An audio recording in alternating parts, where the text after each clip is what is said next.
Good evening. This is the May 28th, 2025 meeting of the Newcastle Zoning Board of Appeals. We'll get started. We have an extension tonight. Jen. Yep, we're here. Yeah.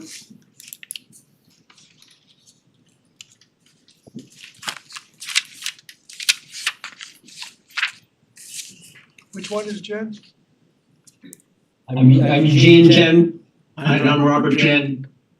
I'm Matthew Travis, their representative. Good evening. Can you tell us about your request for an extension and give us some information on that? Yeah, so we represent the current owners, the Jens, as you just met them. The former owners, Paul and Pamela Fishman, were granted, there was a sale on February 25th of 25. The Fishmans were granted a variance to construct a single-family residence on the reference lot on September 25th of 2024. The planning board determined the lot substantially conformed to all zoning requirements except for a 2% shortage on the lot edge. It was determined that this was to rectify a perceived error in the original subdivision. The variance was granted and it was given 6 months to complete construction, which started in we're requesting another 6 months. We've had substantial progress since the closing date. We have key permits and we have sewer, road, tree permits. We also obtained the bar approval and we're only waiting on the septic approval from the Board of Health. Everything else has been cleared. We're just waiting on the Board of Health to act. It's been no delay on our part. We're just at the mercy of the Board of Health. Okay. I know our building department is in agreement with that. You guys have been working hard trying to get this paperwork finished. It's understandable. I think anybody on the board want any input on this one? No. Okay. All right, I'm gonna make a motion that we grant the extension for another 6 months to start and a year to finish after that. I second the motion. Chairman Giordina. Aye. Mike Nolan. Aye. Ron Genzeg. Aye. Warren Gottlieb. Aye. Kathleen Darazan. You have your extension. Good luck, guys. Thank you very much. Thank you very much. Appreciate it. Next up is Pines Bridge Realty LLC.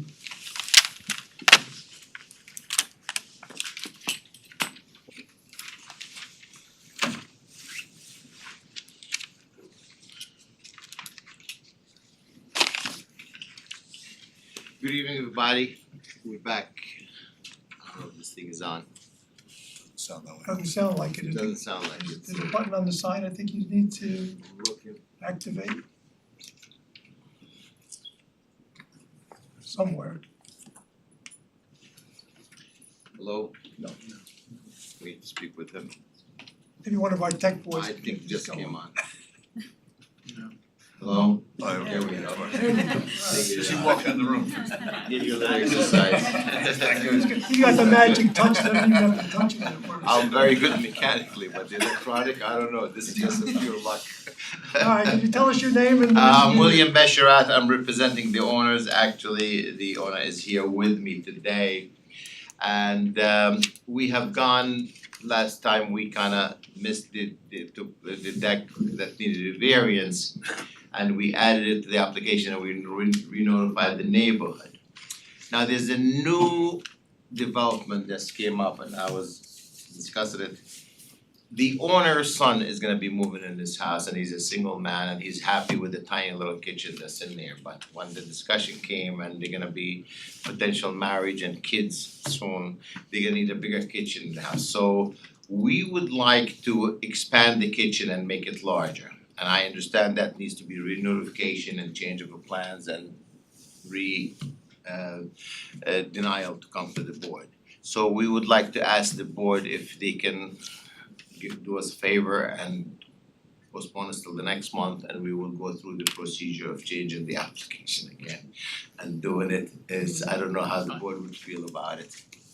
No, we're Yeah. okay with that. It's like a tiny little kitchen that's 11 foot wide. It's like for a single person, it's beautiful. So But you're gonna you- be pushing it out and you'll I wanna need, push it out where the deck is that you'll we're need more of a proposing. variance. Okay, we're gonna make it into an enclosure and make the kitchen and the dining room bigger, big open space with, it's like make it functional, Okay, alright? we're on board with that. You are. We'll see you next month. With, next, I'm with the just- revised I'm assuming everything. Revised plans, revise the plans, revise site survey, everything. So does that have, Mike, does that have to be renoticed again? Or do you have to do the whole notice and Yeah, we are aware of that, we'll Okay. take care of it, okay? We'll see you next month. Thank you for your time and sorry to waste your time. Not a waste, thanks for coming. Thank you. Okay, next up is Wood Chicky.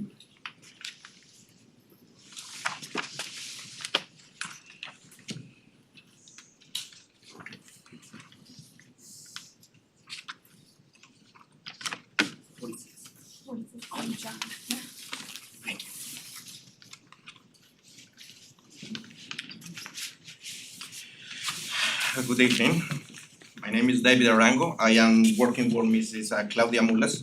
We represent Mrs. Limania for the 46th place. The project consists in an additional garage next to the house in the right size. And according with the architect and the owner, they make some alterations. They reduce the size a little bit for the garage. And they requested a side variance for the 3 feet. And also in the previous meeting of the board, they request, have a removal tree permit that is submitted and approved. And also now the architect and the owner provide a new screen next to the neighbor in the right size. 6 trees there, what is the fence in that size. And the reduction of the garage reduce a little bit the cover area and all that things. All the plans was submitted to the town with the new calculations for the request. So the new Yes, sir. The new building coverage, the variance request is for 22 square feet? Yes. Okay, not what it used to be, so I think we can change that. It's reducing it, I don't think we need to do anything like renotice it or anything like that. It changes the variance, but it changes it to less of a variance, Reducing it, then that's so what we should be okay. As to the planting, I see you have, Yes, you we- have copies of the plan. Yes, everything there is in the new drawings we submit. Fill me in, Jackie, last month, did we approve this or we're holding it off? We didn't do anything that Wasn't far. approved, we left the public hearing open, they were Left it open, that's come what- back after submitting the planting plan. Okay. So, anybody on the board have any comments about the new proposals? Anybody in the audience or online that has any comments about the proposal? Come on up. Nobody online? Okay, we have one here. So, Can you tell us your name and Yes. where you live and what your comments are? Yes, Greg Gonzalez, 38 St. John's Place, we're neighbors. I was here last month and talked along with my wife and another neighbor. I just wanna verify how much it's being reduced from the previous plan.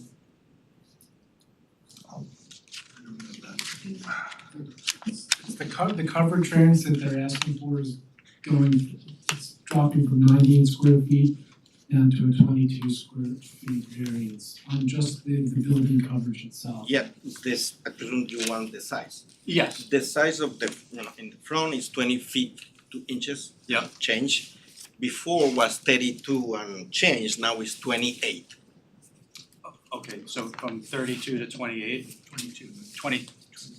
It's a No, 22 foot. 20 was 32 to 28. Which makes it 22 foot. For 4 feet? Yeah. Okay. Just a couple of observations that I know we went through this before, but something to just consider and just wanna say my peace of mind. Regarding we had, obviously our neighbor had an issue with the driveways kind of being close to each other back to back. There's also another driveway there that's owned by the church. It's an entry and an exit that's also extremely close. It's only maybe 3 feet from across the street as well. So you've got 3 driveways, one with a decent amount of traffic several days a week. Just as a question of whether or not that can be an issue, safety issue, et cetera. The other thing I would say is, I'm happy that it's being reduced in size because my beef was that it just seemed like it was too big of a structure for the property and where we were located. Obviously, you guys have to do what you do, but I would say, in keeping with the neighborhood, my ideal compromise would be to go down to a 1-car garage. If that can't be done, I know we talked about they also wanted a variance for their shed. Would it be possible then to, if they're gonna have a 2-car garage, to have them not have the variance for the shed so that we're not just looking at all these structures across from our property? Because I just think that we still have a pretty decent amount of encroachment. It's just something I wanted to say, and I know, regarding plantings, I know that was also something that was brought up, that, they would try to take trees down and then plant a decent amount of coverage. I would just also hope that that's a substantial plan that we could at least go over right now, at least if you have any details on that. Ideally would like to see, a pretty robust planting plan so that we're not just looking at all the structures across from our fence and through our windows. That's it. Thank you. The applicant has submitted a planting plan, which shows the type of trees and the locations, which is what we normally require. So Is that depicted on the plan? Well, no, You could probably share the screen too if it makes it easier. So it's gonna go all the way up to where our fence is. Yes. So this has been reduced now to the point where there didn't even need a Can you, big, sorry, first of all, say your name for the record. Kathy Gonzalez, Okay. Next door neighbor. So this now is reduced to the point where she doesn't even need a variance, is that what we're saying? She needs a smaller variance. Okay, and again, I'm just confused as to what exactly, Drop I feel like there've been so many different numbers. From Yeah. the side, they needed 3 feet. Right, wasn't that what was being asked for originally? Yes. That's just for the side yard variance, Yes. but the project itself has a building coverage variance. Yes. Last time, the building coverage variance that was requested was about, I think it was 98 square feet, it went down to 22 square feet. So I don't know where that's coming from necessarily. I would just, Could you show me that? excuse me, I would just recommend that questions about the details of the plan be based on the representations of the applicants and the documents that are submitted. I don't want anybody relying on, on statements by any board members about what the nature of the revisions are. Sure, so if you could just tell us exactly what, The garage was 32 feet longer, but they reduced the size at 28. That is the amount of the covered area they reduce. That is the square footage we take off from the thing. Oh, so you reduced it from the behind, but not the side variance Yeah, is what it's we're the- saying. We still the same width, but the length Okay. is reduced. Okay, so, which we appreciate that because we felt also the size of the garage is way too big. I don't know if anybody knows our neighborhood and how close our houses are, but our houses are very close to each other. This puts them within feet of our house. And it just feels like a big encroachment upon us. So we appreciate the reduction in that. We just how close it's coming to our house, it's upsetting to us just because we do have windows that look out at that, it will be looking right at that structure encroaching upon us. And it's gonna make it dark, it's gonna make it just, it's not gonna benefit us in any way. So, again, it just feels like this is a situation of the nice guy finishes last where, we've been nothing but amazing neighbors. We have always been courteous, tolerant, patient, and always had her back for everything and there's never been anything in return in terms of a thank you, in terms of any compromise. And we would have just loved to have seen more of a compromise here that could benefit everybody. I understand if it has to be what it is. We're just hoping that it aesthetically will satisfy us. And we're not 100% happy about any of this, but this is what it is. We just hope that we would prefer also, if this is gonna happen and this stays so close to our house, the trees go along. We've built this fence. This is our fence. The neighbors have all built the fences around her property because we've needed coverage from them. If trees could be planted along the fence here too, so that we're not looking at this overpowering structure on top of us. Our house is small. To have this, looming over us, it's just not aesthetically pleasing, and it's just it just feels very tight to us. So would the applicant be agreeable to extending that tree line I can recommend. beyond the new, we understand the new structure is being shaded, shielded from the property with those trees. Yeah. The existing structure is there, it's just the way it is. But I understand what the neighbors are concerned about, and would the applicant be amenable to extending that tree line to, to the back of the To the back of the garage, because we look like this is right in our I yard. think we can, I think that would be a talk fair to the owner compromise. and maybe it's a good comment. I think I have a I think if the neighbors got together and made that a fair compromise, Yeah, no, I think would be a good help to the board in making their decision. I think so.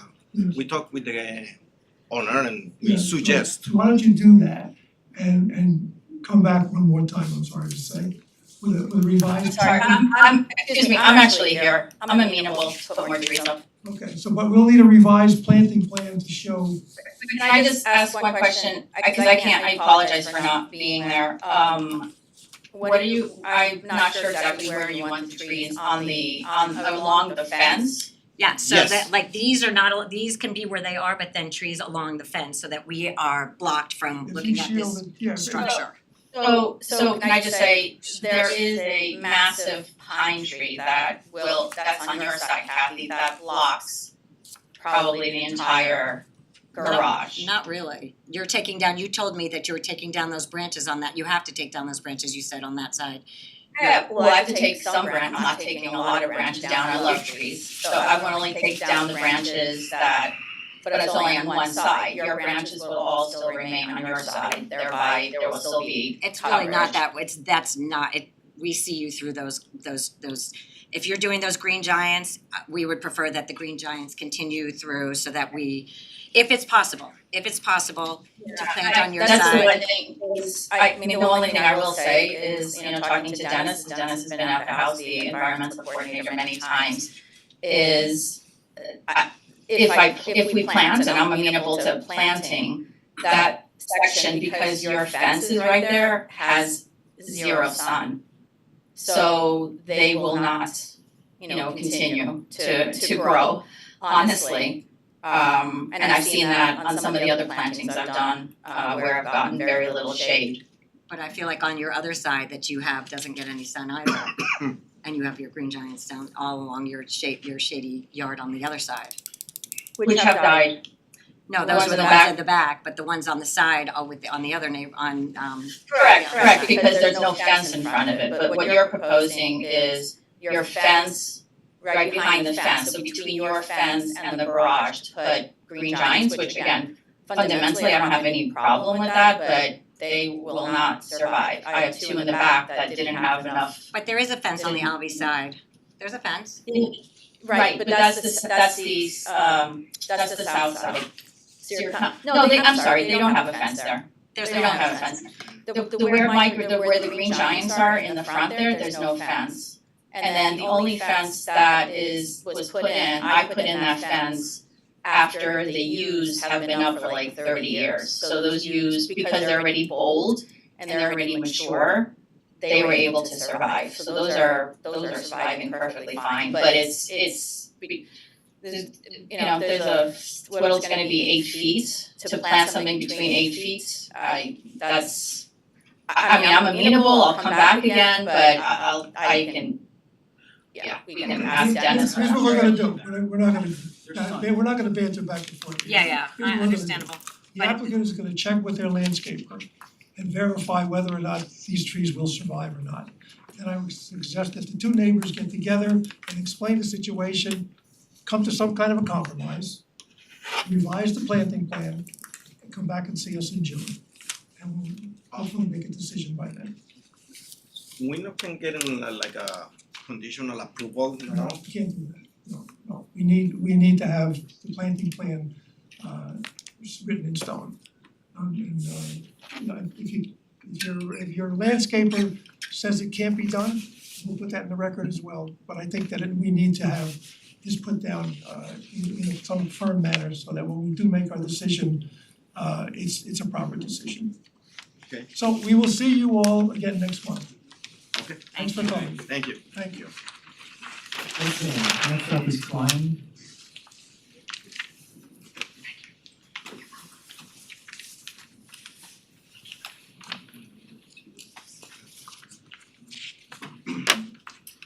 Good evening, I am Philip Follow from State Architecture, representing Andrew and Melissa Klein at 29 Ludlow for their who are seeking a variance for an addition to their house.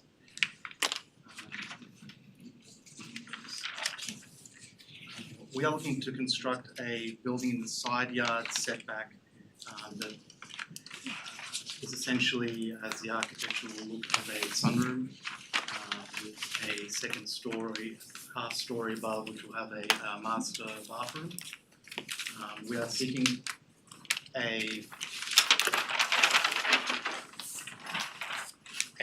variance of 8 feet, which will reduce the setback to 26 feet. We have 9 feet on our paperwork. 5 feet, sorry. Probably 8 point something, and we like to round it up so that there's no pressure later on. Right, yes, And we're looking for 9 feet, yes, 9 feet. okay. Correct, yes. The reason we are looking to go in this direction, there is basically a lot of space on this side of the house. Currently, the existing house is non-conforming, there's a garage. It has 2 60-foot front yard setbacks as it's a corner lot. The garage encroaches on the McClellan Place setback. Also the house just being, encroaches a little bit on the Ludlow Drive, and then the hill recedes back. So we have an existing living room on this side of the house and would like to expand from that living room into a media room and a home office that will be in this setback. Even with this, the foundation will be a little bit tricky because the hill does recede back, and so we would have to do an almost grade level foundation. But we also feel that this addition adds to the character of the home. Because currently, this house has quite a small street frontage, and the owner feel that it would be beneficial to and in line with the character of the neighbourhood to increase the square footage, increase the frontage of the home into this setback. There's currently about 40 feet in that setback. So it's, I mean, I won't use the term dead space, but it's sort of off to the side of the house. There is an existing neighbouring fence and trees and a landscape buffer. Look to landscaping that area further once construction is finished. But from my understanding, the owner has spoken to the neighbours and they are in general approval of the project. Unless one is here, but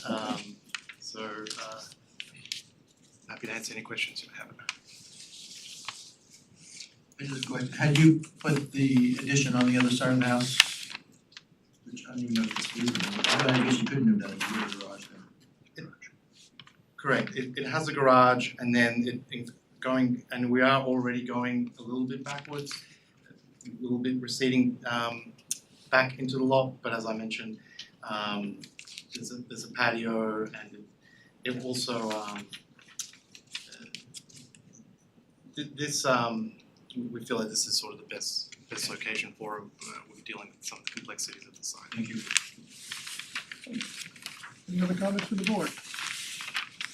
Anybody in the audience or online that would like to comment on this application? No hands are raised Nobody online. In that case, I will move that we close the public hearing. I second the motion. Chairman Giordina. Aye. Mike Nolan. Aye. Ron Genzeg. Aye. Warren Gottlieb. Aye. Kathleen Darazan. Aye. I'm gonna make a motion that the application of Andrew and Melissa Klein for a 9-foot side yard variance in order to put an addition onto their house, a 1-story addition with dormers, be approved for the following reasons. The granting of the variance will not create an undesirable change to the character of the neighborhood. There is no other feasible means to achieve the desired end other than a variance. In this particular instance, this is not a substantial variance. There will be no adverse effect on the physical environment or conditions of the neighborhood. This is a legally existing non-conforming structure, therefore I would not consider this a self-created hardship. There's nothing they can do with this house other than get variances because of its situation. And if you could provide us with a foundation survey prior to framing, you will have 6 months to start and 1 year to finish. Thank you. We're not finished yet. We need a second. What are you laughing at me for? Not that obvious. You don't want to second my motion? Oh, sorry, I didn't make a motion, I didn't hear it. I'm sorry, I second the motion. Chairman Giordina. Aye. Mike Nolan. Aye. Ron Genzeg. Aye. Warren Gottlieb. Aye. Kathleen Darazan. Aye. You have your variance. Thank you. Good luck. Okay, Lee and Grimaldi up next.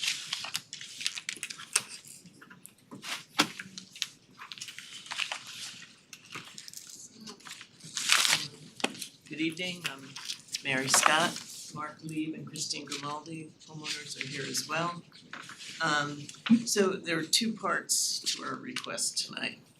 One is a request to enclose a front yard porch in order to make it part of the living space. And this is an existing porch from this house from the early 1920s. Architecturally, keeping in the same feeling with the windows and the divisions with the columns. But because this house is close to the road, it needs a front yard. So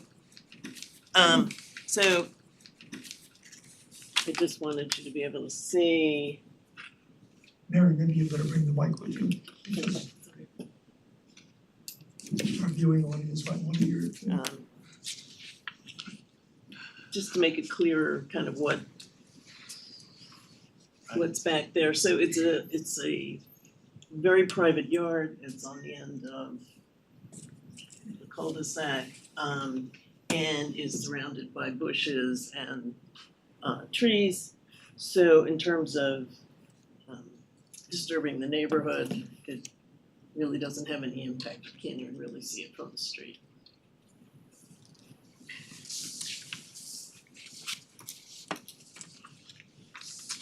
So in terms of the coverage, the other thing I wanted to point out was, we kind of looked at areas that we could possibly cut back. And one being here that is gravel and a few stone slates, which would be easy enough to change. The other thing we looked at was taking some of the gravel driveway, but the fact is, it's a narrow driveway as it is, goes up a hill, and in order to get out of the garage, you've got to back up and go front ways. I mean, it's kind of a killer driveway. The other thing is, when you look at the survey, it looks like there are these paths that go around the back of the garage. In fact, they're separate stones. Share this with you guys too. They're like individual paving stones that have moss in between them, so it's not like it's a lot of concrete. Okay. So how long has the patio been there?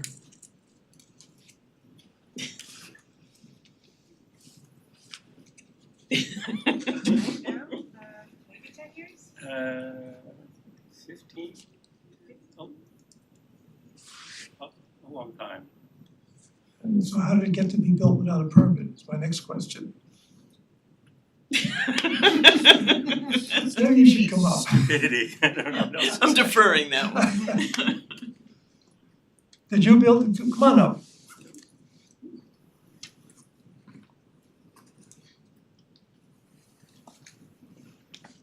Did you build a patio or did people before you built a patio?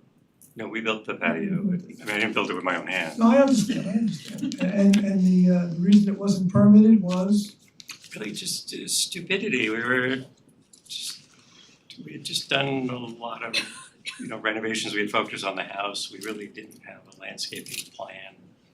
We had lawn in that area and it got muddy and we had a landscaper put in some dry laid stone and it just, at the time, it didn't seem like Wasn't a malicious intent there. No, it wasn't, it just seemed like a minor I'd thing. like to at the get time. in the record that it was not something done maliciously. Oh, no, I hope, no, we had no malicious intent. Appreciate your input. Okay. Give the mic back. Anybody on the board, more I comments? just have one question, Mary, just for purposes of deciding on this, the enclosed in the covered existing porch, is that space is, they need that additional space for? It's kind of unused as a porch, it gets buggy, dirty, whatever, and they just felt that if it was enclosed, be a place you could sit in the winter and kind of make use of it as opposed to gosh, that it is. Thank you. Is that microphone working? It doesn't seem to be. It's hard, yeah, I feel the same way, but I know it's on. It's on, okay. Is there anybody in the audience or online that would like to speak to this application? No hands raised online, nobody in the audience, okay. No more questions from the board, in that case, I will move that we close the public hearing. I second the motion. Chairman Giordina. Aye. Mike Nolan. Aye. Ron Genzeg. Aye. Warren Gottlieb. Aye. Kathleen Darazan. Aye. I make a motion regarding Mark Lieb, Mark Grimaldi and Lieb at 41 Crest Road, that we grant a variance for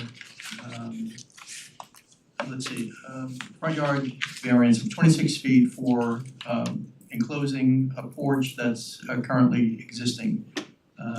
This is existing non-conforming property. In addition to the front yard setback, they were requesting a 11 square foot FAR, floor area ratio variance, as well as which is, Actually, it's not 11, Yeah, that actually got it's 726. oh, okay. 726. So the requested variance is 726? Correct. That's quite a difference. The requested variance FAR is 726 feet, and that is reflecting the enclosing the porch. Then the side yard patio variance, this is a development coverage variance. And the requested variance is 776.605, which I assume would make it 777. This is an existing non-legal development patio that was put in place 10 to 15 years ago. And the enclosed porch rationale is that they would like to use this area in the winter as opposed to just the summer. Therefore, the granting of the variance will not create an undesirable change in the character of the neighborhood or detriment to nearby parties. The benefits sought by the applicants really cannot be achieved by another method since the porch is already there and they're really just enclosing it. Of course, the patio is there, and has been there illegally. The requested variances are somewhat substantial, but there really is no other feasible way to do this. It will not have an adverse effect or impact on the physical and environmental conditions in the neighborhood. There are no neighbors present who have written in opposition to the variance. It is the variance of the enclosed porch is not a self-created hardship in the fact that it is existing non-conforming. The variance for the patio is in fact a self-created hardship. But it does improve the quality of life. They mentioned that their lawn was wet back there, and so this keeps it probably more usable for the family. Therefore, I move to grant the variance with, I guess, 6 months to start and a year to finish. And what do we need, Tom? Final survey, please. And a final survey. You talk about a survey on the patio area? Correct, where they're showing the removals that they've removed. You have to take a permit. Well, we got the variance without any removal. So you're proposing not to take away that 125 square feet? I mean, what they've said is they would grant us the variance for the 700. Right, then I would take an as-built from you, Mary, the architect. Okay. Thank you. As-built survey. Okay, then requesting is an as-built survey in that case. Okay, 6 months to start. we got the part, 6 months to start, 1 year to finish. Where was I? I'll second that motion. Chairman Giordina. Aye. Mike Nolan. Aye. Ron Genzeg. Aye. Warren Gottlieb. Aye. Kathleen Darazan. Aye. You have your variances, good luck. Thank you. Okay, Kavanaugh?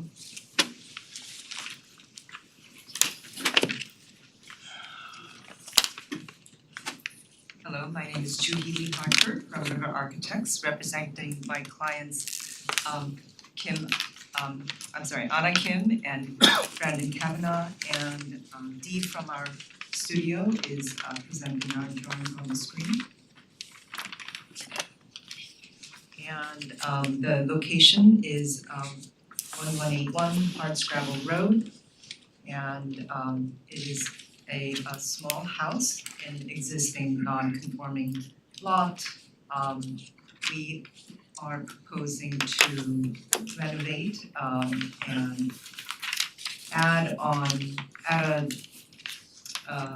expand the second floor a little bit by a couple hundred square feet, using the same footprint. The only small change in the footprint is that little squarish corner by the stair. Currently, the house has a circular stair and it's not safe. They have a young child and we would like to do just a straight run. And because the house is so small, just filling that corner will make it work. And the other item that the building inspector flagged is the cantilevered balcony / window seat below, which doesn't have a footing. And so that is second item that we're here for. And then the third item is the new stone terrace towards the back of the house. And I guess if we were to zoom out a little bit, the location is that the Hardscrabble Road is on the left of us and the Northern Way is south of us. And it's a very small lot, and our client, when the real estate listing was just a little tiny bit over 1,000 square feet, and they are proposing approximately 1,300 and change, just under 1,400 square feet of livable space. So we are trying to do as best as we can what also in our effort by filling in that square, we're also trying to make it architecturally cohesive, because right now the additions are very haphazardly added on, and so we would like to make an architectural improvement. And D, maybe we can go to the proposed renderings for that. And so that is the southwest corner, and that's addition, renovated addition on the existing footprint, with the exception of the corner that's being filled where that window is. And then we can show the other rendering. That's the back side of the house where the dark portion is the a little bit of an increased footprint on the second floor. Upper level, I should say. And then in terms of height, we're conforming, it's just that those little spots to make the house a little more livable.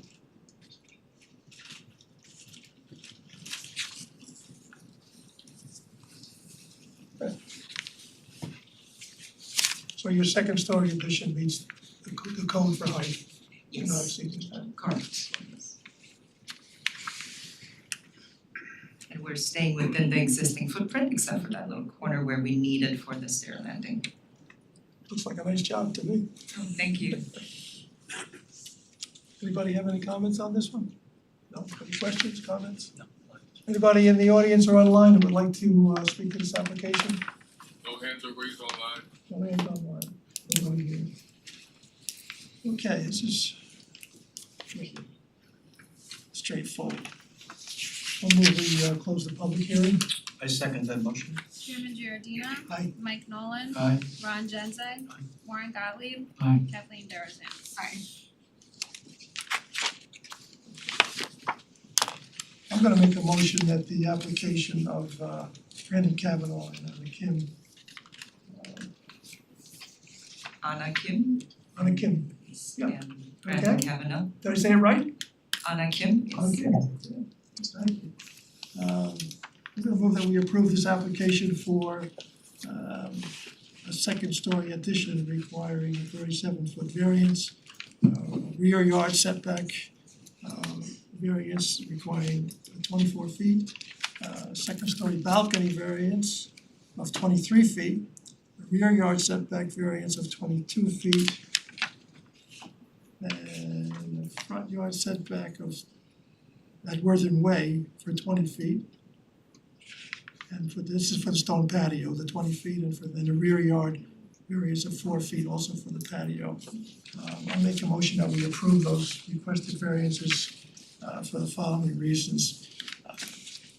This is a really old, small, I know this place, this is a really old, small house that looks more like a garage right now than anything else.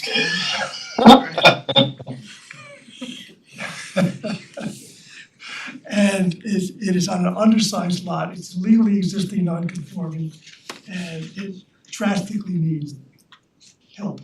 And you're here to help, and we appreciate that, make the town a little better. Thank So you. the granting of these variances will not create an undesirable change in the character of the neighborhood. There is no other method other than the granting of the variance to achieve the desired end and make this house really livable. There will be no adverse effect on the physical or environmental conditions in the neighborhood.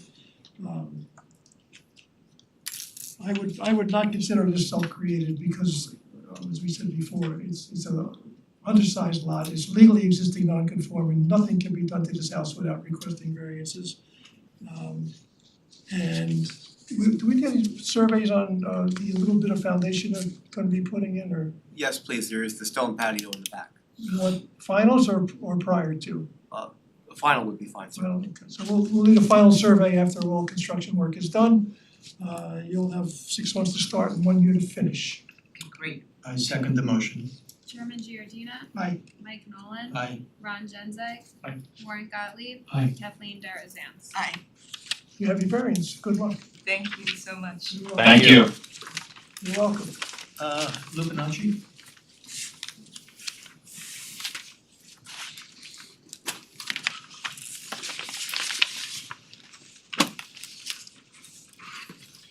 Good evening. If I may, just like to make it easier than versus looking at the easel. I have a presentation that I'm going to take you through.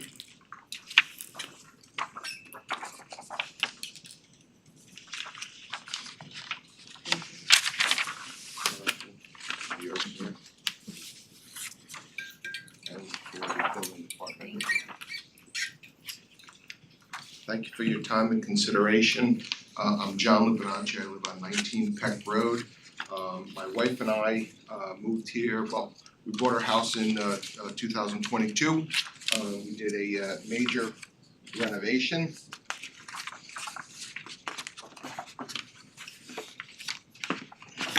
Working the easels, harder than that looks.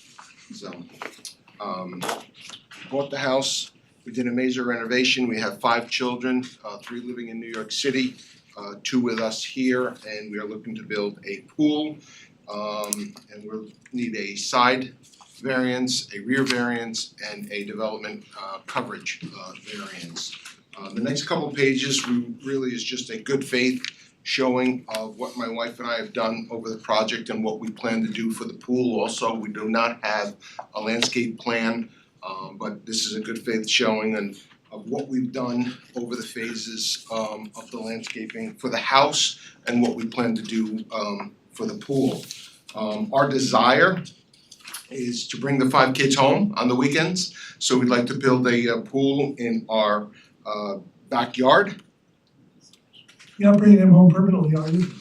My wife would like that, but she's not online. Okay. So what we'd like to do is build a pool. The pool conforms to all of the setbacks, but it's the patio that is requiring our variance. We would need the setback for the rear is 50 feet.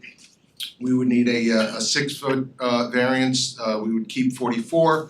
The side variance is 35 feet. We need a variance of 12 feet. And the coverage, it's the allowed coverage is 8,742 square feet. We are looking for 10% or 846.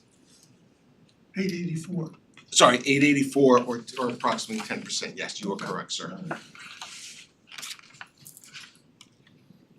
That's the pool, don't need to show that.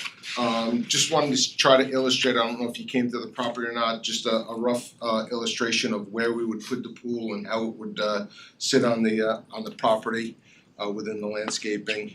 We will be building a sitting wall, like a 1-foot high sitting wall all around the pool to match with the existing wall. And again, if you look at the criteria of the area variance, as you're all aware, we do not believe it will create an undesirable change to the neighborhood. Currently, there's 3 houses in our neighborhood that have houses. If you look at the last 2 pages of that presentation I gave you, this will be the fourth pool in the neighborhood and 3 on adjoining properties. 19 Peck Road, I believe it's 21, and then 9 Peck Road after the turn. And there's one on Court Mill, which is the road to enter the neighborhood. We did try to look at and reorient to see if there's another way of doing this. First off, we would absolutely need a development coverage variance, so we would be here. We tried to reorientate it around the property, but if I can go back to this one here.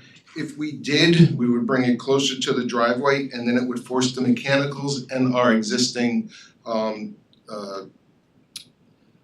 generator. We would have to push that behind the pool, still conform within the 50 and 35 setback. We'd rather not move the mechanicals and the generator closer to our neighbors.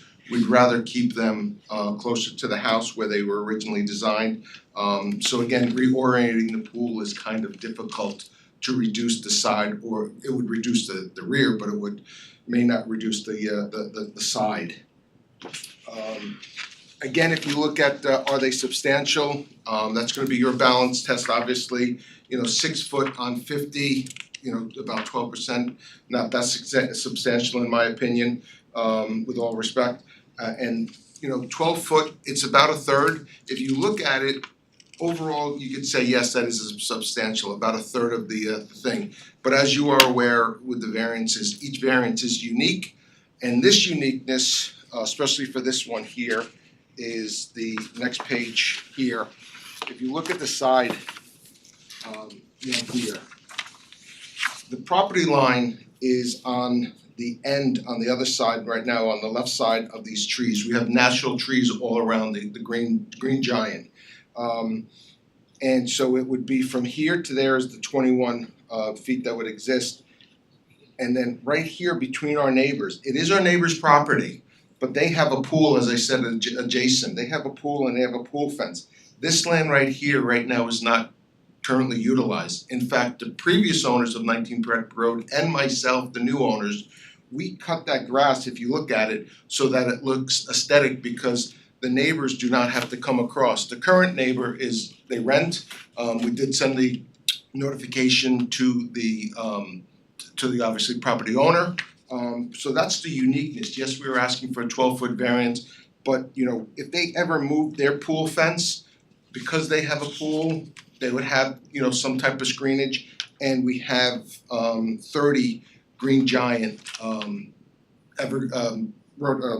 evergreens that are growing to block that. So we think that's a uniqueness for that. Before you go down, one Yes, sir. question, that yellow rectangle, Yes, sir. is that your property or the neighbor's property? So right here is my property. On this side, it's the neighbor's That's the property. And that's where I say you can see like my landscaper cuts it because it would just keep growing high. So this is where I'm saying it's the uniqueness. Yeah. Yes, I'm coming, 12 feet closer than, and that's where I need the setback, but there's 21 feet, if you look at the survey, there's 21 feet right here that also is I'll call a natural buffer. But it is the neighbor's property. So. Thank you. And then the last page, as you can see, is really just illustrating that there are other pools, in the neighborhood, standing right by side. So that is, really what we would like to do. I had two questions in my mind. Yes, sir. One of them you already answered about the mechanicals, why you can't move the pool forward. Yeah, we could, sir, we would prefer not to. No, I agree with you on that. The other question I had was on the side yard, what's preventing you from moving everything away from that? So I couldn't move the pool because of the setback, the Westchester Board of Health setback from the first septic leg. I could move this over here. What we tried to avoid is that from the porch, the rear porch, is that we could actually see a lot of the pool as opposed to people's back. That if there's any grandkids swimming or anything, we'd like a direct line of sight as opposed to putting like say a picnic table or chairs there. That's the only reason why ideally we would like to put it on that side. No, I know your septic is there, I saw that. And the reason I asked that question was to get it in the record. Sure, yes, thank you. You're stuck because of the Board of Health and they're very tough on their stuff. Okay, thank you. Any questions from the board? Anybody have a comment? I would just say that's an excellent presentation. Oh, Yes. Thank you. Thank you. I sat up there for 7 years at the town of Carmel. So it's a lot easier up there than being over here. So that's why I say I thank you for your time and consideration. Is there anybody online or in the room that would like to address this application? No hands are raised online. No hands online, anybody here? No. I'll make a motion to close the public hearing. I second the motion. Chairman Giordina. Aye. Mike Nolan. Aye. Ron Genzeg. Aye. Warren Gottlieb. Aye. Kathleen Darazan. Aye. You want to I'll take it. Go ahead. Okay, in regards to the application of I guess I'll say Lupinacci and Bergenfield. Yes, my wife, Bergenfield, yes. At 19 Peck Road, this application is for a pool and patio, where the applicants are looking to put in a pool and a patio, which is being put in for their family, for the grandkids, they have 5 children. I think 3 of them live in the city, I think you said? Yes. Okay.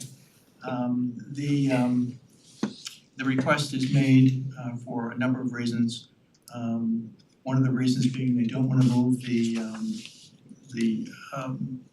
generator that they have and the associated machinery because they feel it would impinge on the neighbor's view shed or noise, which is understandable. They are requesting a 6-foot rear yard setback. In addition, they're asking for a 12-foot side yard setback and a development coverage variance of 884 square feet, which is about 10%. For the following reasons, the granting of this variance will not create an undesirable change in the character of the neighborhood or a detriment to nearby properties. The benefits sought by applicants, it seems, cannot be achieved by any other method, seeing as the pool cannot be put in a different place due to septic fields. In addition, they would like the pool in a particular area of the back property for safety reasons for the grandkids, which is understandable. The requested variances are somewhat substantial, but again, there is no other feasible location for this pool and associated patio. It will not have an adverse effect on the impact of the physical and environmental conditions in the neighborhood. In fact, there are, I think, 3 other pools right adjacent nearby. There are no neighbors who are present who have written in opposition to the variance. It is a self-created hardship in that you don't need a pool, but I believe that the benefits to this property, adding a pool, will greatly outweigh the self-created hardship. I believe that our chairman would like to have the pool be a gunite pool. It is a fiberglass. One of the A liner? no, it's not a liner. Like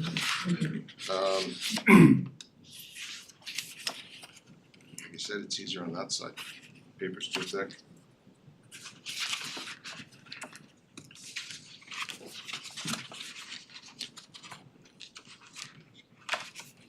Might be your 5th copy if you wanna take a look. I'm just gonna add that our chairman will probably have some input on that. It's a fiberglass, it's not a line, it is a preformed fiberglass. Okay, no, the reason he's saying that is that whenever we get an application for a gunite pool, I always recommend or require a survey for the location of the pool before the gunite is shot, because once it's in there, and if it's wrong, you're in big trouble. Mr. DePaul has already asked me that he would want a pre-dig and I was gonna say, before you put that fiberglass in place, you should stake it out and be sure, because you can't move those either. Correct, yes, sir. You'll end up breaking all into pieces. We're gonna do a survey No, we don't before. want you to have to come back and beg for another little variance, you know how that works. Correct. So I Patio appreciate, would probably get smaller then. I appreciate your understanding and that we're gonna get that done properly. Yes, sir. Okay, And we would suggest 6 months to start and a year to finish. Yes. And Mr. DePaul, what do we need? I know we need the survey. A final survey at the end, sir. A final survey at the end. Absolutely. okay. I'll second that. Chairman Giordina. Aye. Mike Nolan. Aye. Ron Genzeg. Aye. Warren Gottlieb. Aye. Kathleen Darazan. Aye. Have your variance, good luck. Thank you very much. Have a good evening. Halverson.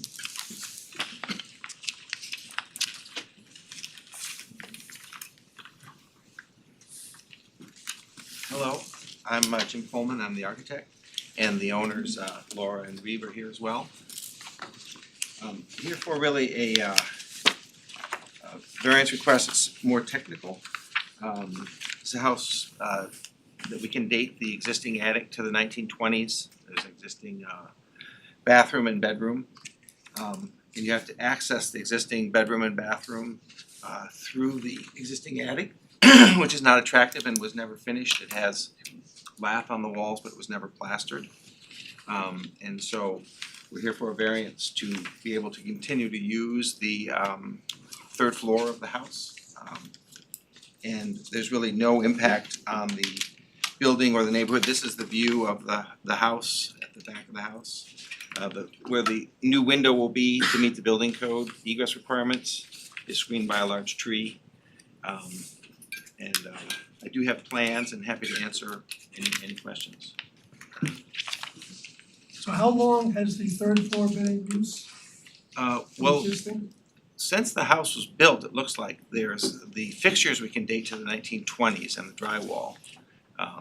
And the attic is divided into a third, so the bedroom and bathroom are at the back. There's a finished stair that comes up to the attic floor. It's a painted floor, so it all looks like it's there from early 1920s.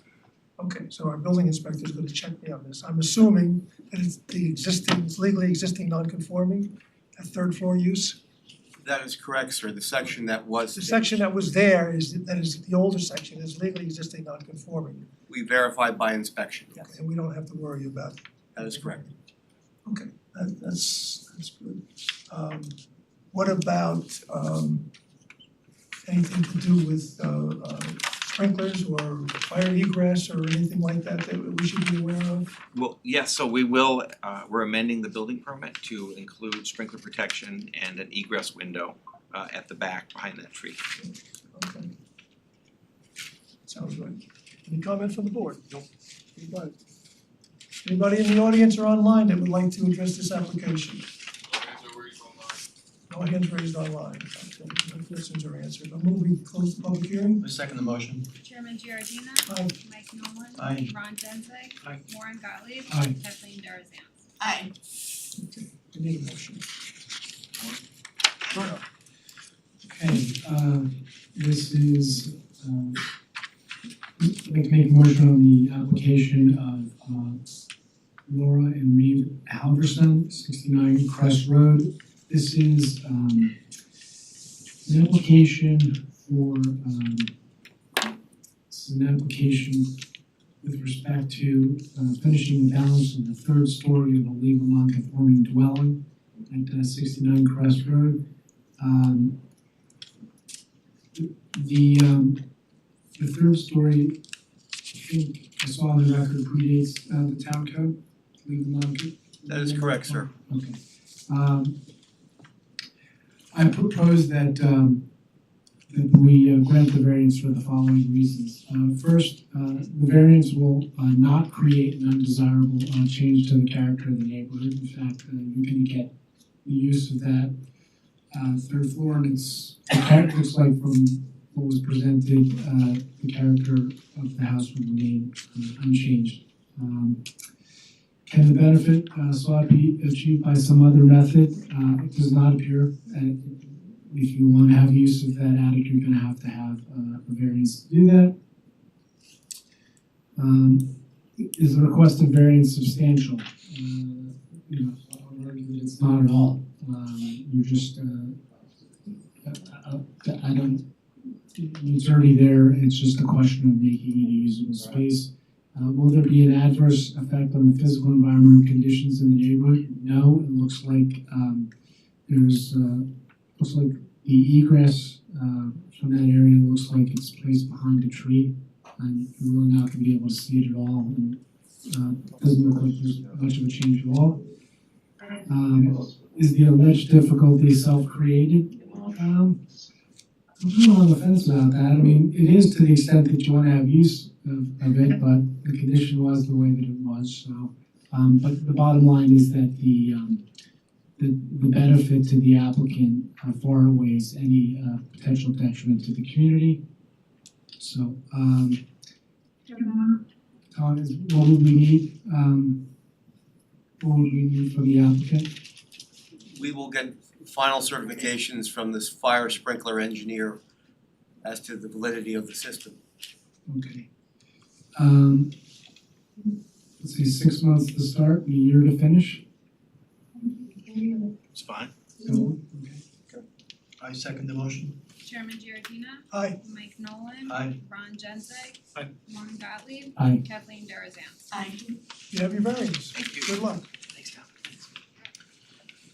Okay, Whippoorwill Club.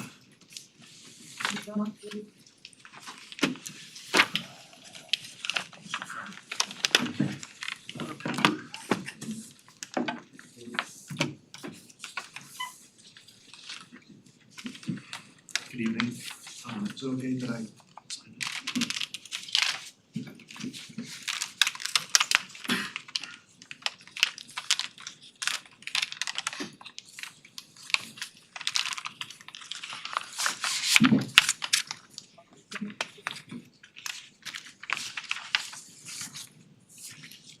Good evening, Chairman, members of the board.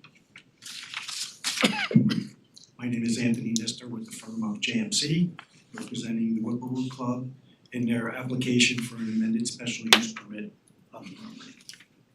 I'm here tonight with Mr. Brian Schmidt, who is the club general manager, and Miss Jennifer Fernandez, who is with Aqua Tectonics, who are the pool designers, should you have any questions with regards to the club operations or pool design.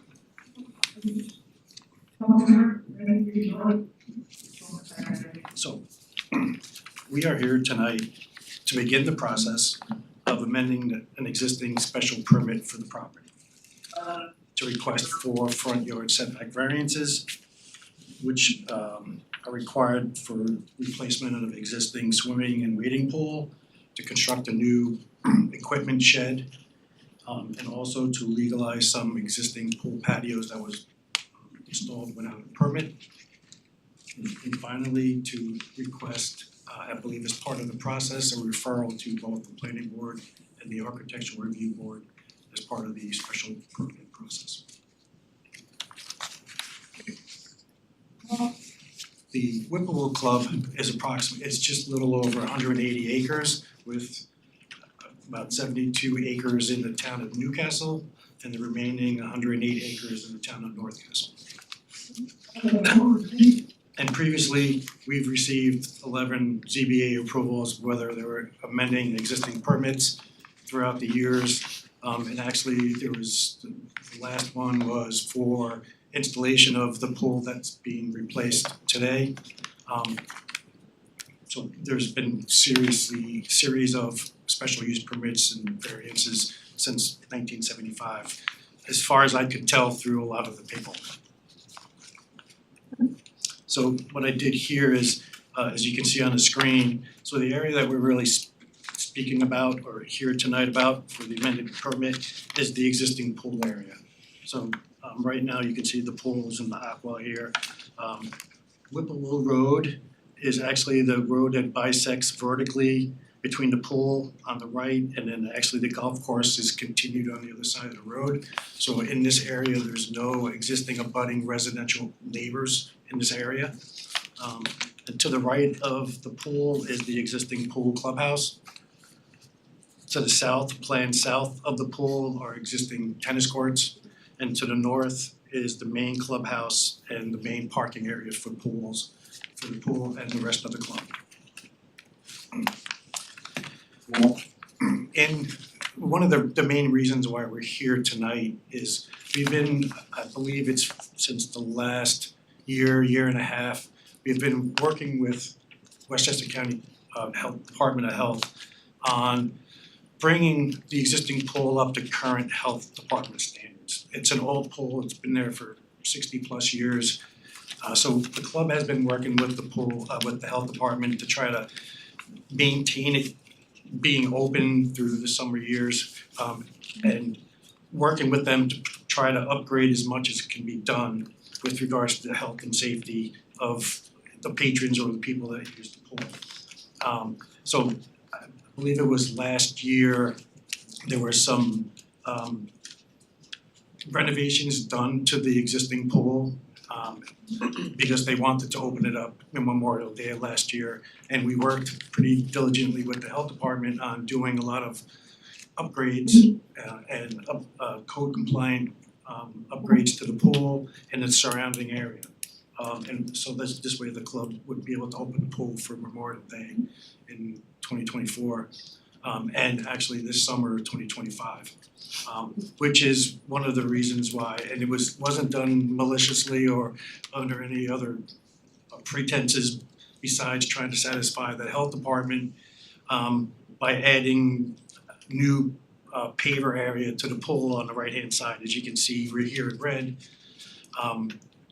This area was grass before this, which was the space between the clubhouse and the pool, so making it, user friendly, people going from the grass back and forth, dealing with drainage was very difficult. So it wasn't intentionally that we ignored filing for a permit. I think it was just a rush of trying to comply with the health department in order to have the pool available for Memorial Day. So this area that you see, which is approximately 3,400 square feet, was area that was previously grass that was paved with a patio for the pool last summer. So this is something that we're seeking for the legalization of this section that was done without a permit. Sorry. So currently, what you see on your screen here now is the existing conditions, or rendering of existing conditions. So you can see there's the two pools. The waiting pool is the small rectangle above, and I'll call it the Z-shaped pool below is the main pool that's below. And I believe it was in 2015 where there was a variance and an amended special permit for the waiting pool, which is the small rectangle at the top. And the existing pool was located in its location. So all three of these, there was existing variances that were granted in the past with regards to these pools. And actually, one thing I wanted to mention is down below here, I don't know if you can see my hand, this little area down here is where the existing pool equipment shed is located.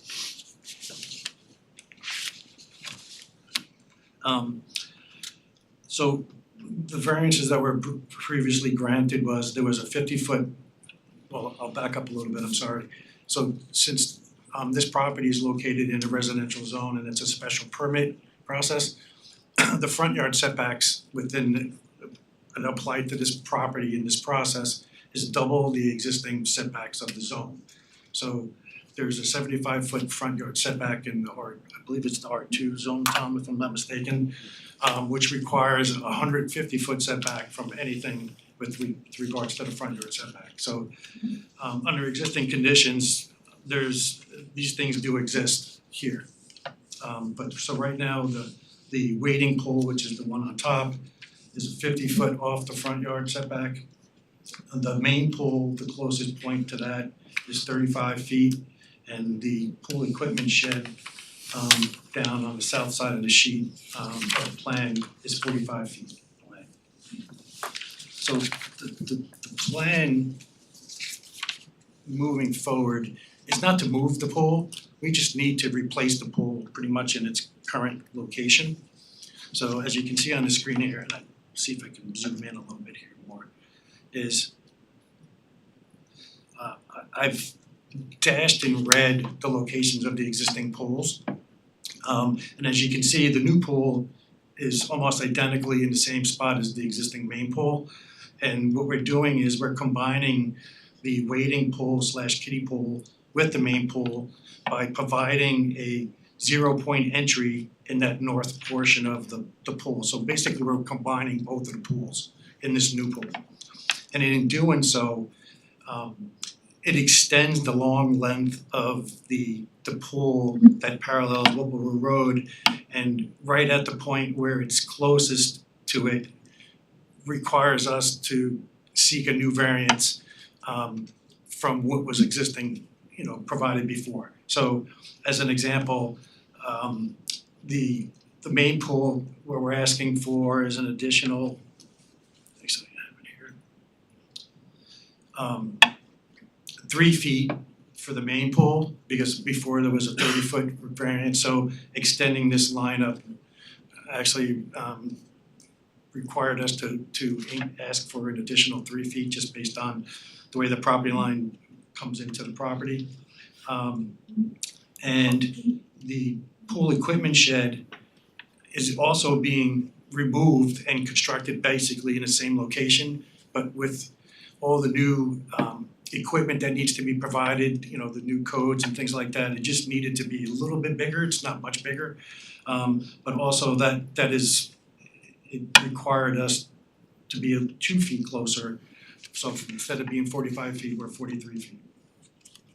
And then actually, it's based on the denial letter, there was also 2 other variances that we needed. One was, even though on the, I'll call it the left side of the pool, there was an existing patio.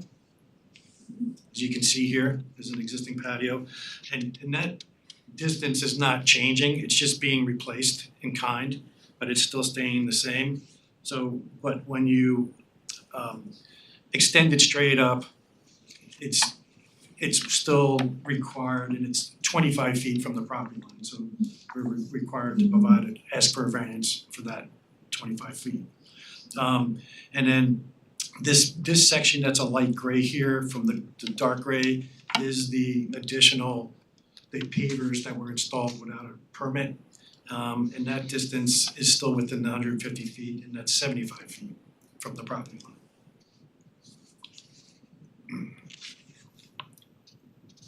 And then I just wanted to also just go through some of the special permit conditions and standards. So the first one is the proposed use will serve a community need. And we believe it does, because the new pool keeps, you know, the pool up to current codes, it's safer for all the users. And it's gonna be brought up to current Westchester County Health Department standards. The location and size is in harmony with the district.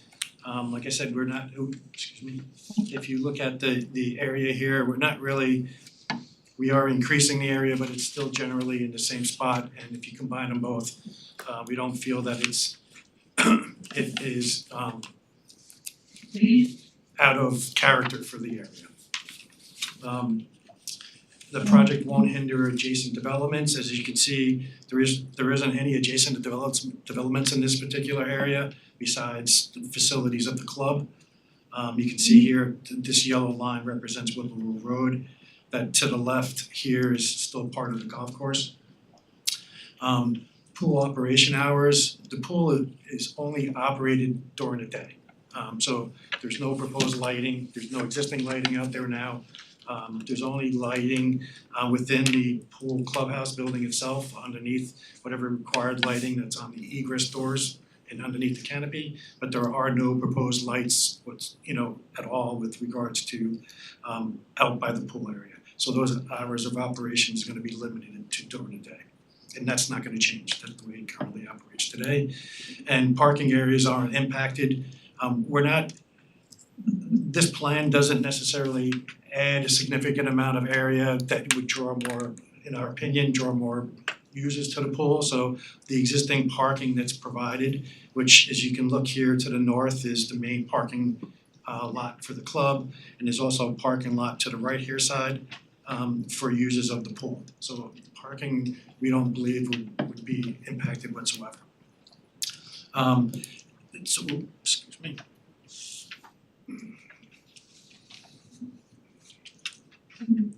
And I do have copies of the site plan in case anybody had some questions.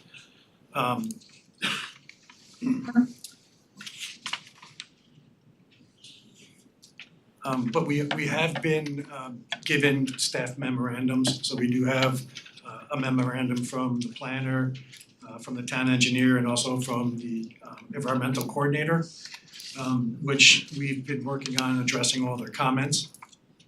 And again, I'd just like to, respectfully request that we be referred to the planning board and the ARB, because this project,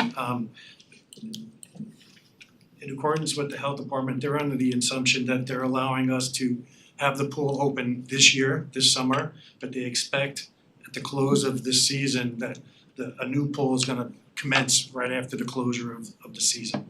So we were trying to get everything in place so that we can start doing demolition and all the work involved in replacing the pool after the pool is closed, you know, the end of September, October on, and have a new pool open and operating by summer of 2026. Okay, if you have any questions, I'll be happy to answer. No, one of my questions was gonna be, did you get the memorandums, and you already answered that question. We have, and You're gonna have to work on that a bit. yes, I think they're, like I said, we've got them, we got the town engineer's comments yesterday and the environmental coordinator, I think the end of last week, so we have majority of them already addressed. And I know one concern might be for the referring us to the planning board and ARB is we would have all those comments addressed prior to making the submissions in order to get on those particular boards. So that's our goal, is to have the application updated and address their comments so that when the planning board and ARB review it, they're reviewing it with the comments addressed from staff. Okay, thanks for your presentation. For tonight, I'm going to make a motion that we review this applicant to the planning board and to the ARB.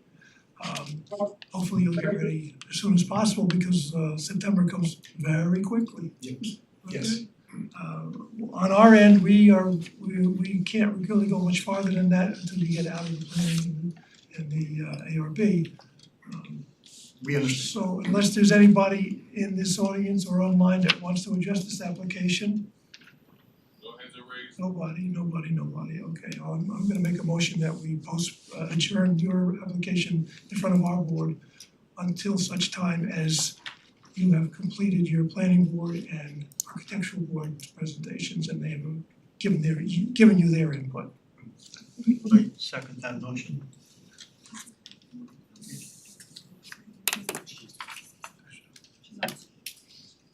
Somebody wants? Oh, Sabrina, you have something you wanna put into our? I actually just wanted to mention that your board needs to be lead agency under the State Environmental Quality Review Act. And there's currently not enough information to determine whether or not this is a type 2 action or an unlisted action. So it would be, I think it would be difficult for the planning board or the ARB to make any determinations until we figure out if there is a seeker action that needs to occur.